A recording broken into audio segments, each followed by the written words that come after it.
সাথে সাথে ফসল হিসেবে ফুলকপি দেওয়া হবে। এই প্রজেক্টটার মালচিং করা হয়েছে। মালচিংটার মধ্যে আবার দুই সাইডে ভালোভাবে মাটি দেওয়া হইতেছে যেন মালচিং পেপারটা বাতাসে না উড়ে যায়।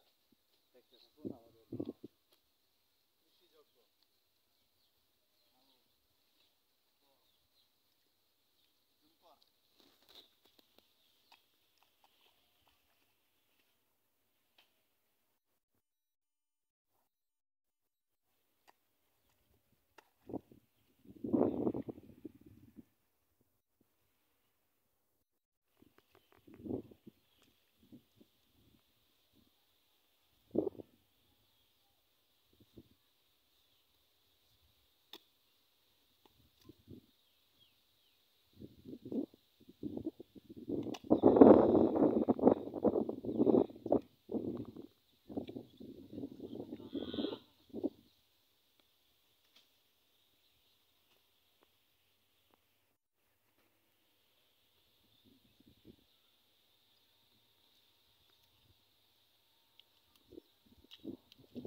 তো হচ্ছে আমাদের মালচিং পদ্ধতি,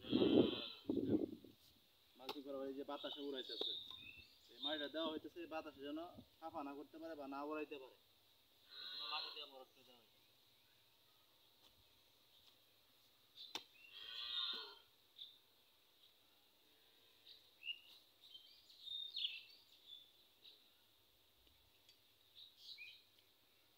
জায়গা আছে হলো টোটাল 16 শতাংশ। এদিকে 16 শতাংশ জায়গার মধ্যে 650 পিস দেওয়া হবে বেগুনের চারা, আর 650 পিস সাথে ফসল হিসেবে দেওয়া হবে হচ্ছে ফুলকপি চারা।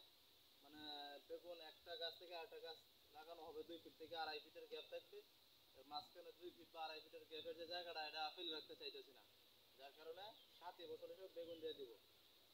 বেগুন গাছে বেগুন ধরতে ধরতে এই ফুলকপি বিক্রি করতে শুরু হয়ে যাবে যদি সবকিছু